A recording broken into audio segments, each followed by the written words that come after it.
আমি একটা ঘোষণা দিতে এখানে এসেছি। ঘোষণাটা হলো জীবন ঘনিষ্ঠ। সেটা নির্বাচনের কোনো বিষয় না, সেটা জীবন ঘনিষ্ঠ বিষয়। যেমন এখন বর্ষাকাল চলছে আমাদের দেশে, তাই না? আজকে হলো 7ই আষাঢ়, আষাঢ় শ্রাবণ 2 মাস হলো বর্ষাকাল। আর এটা ইংরেজিতে বললে হবে 15 জুন থেকে 15 আগস্ট পর্যন্ত বর্ষাকাল চলে।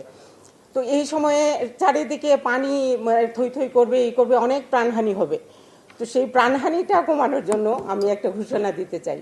আচ্ছা, তার আগে জানতে চাই আপনারা সাঁতার জানেন কতজন? একটু কষ্ট করে হাত উঠান।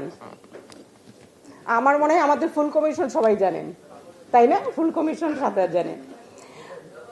তো আপনারা যারা জানেন না তাদের জীবনটা তো সুলনাই মিছে, তাই না? আসলেও কি তাই? তো আমি আজকে এই অনুষ্ঠানের মাধ্যমে জাতিকে একটা ঘোষণা দিতে চাচ্ছি যে আপনি সাঁতার জানেন আর না জানেন, কেউ কিন্তু ডুবে না, কোনো মানুষই ডুবে না, কোনো প্রাণীই ডুবে না, সবাই ভেসে থাকে। কিন্তু আমরা ডুবে যাই কেন? আমাদের নার্ভাসনেস থেকে, মানে দম বন্ধ হয়ে, শ্বাস বন্ধ হয়ে আমরা ডুবে যাই, কিন্তু কোনো মানুষ ডুবে না।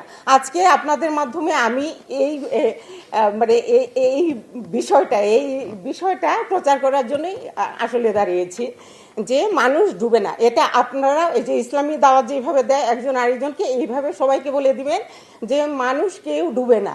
আপনারা কেউ ভয় পাবেন না যে মানুষ ডুবে না, আসলেও মানুষ ডুবে না, কোনো প্রাণীই ডুবে না। তো এটাই ছিল আমার মেসেজ, এটা সারা জাতির প্রতি আমার এই মেসেজটা ছিল যে মানুষ ডুবে না।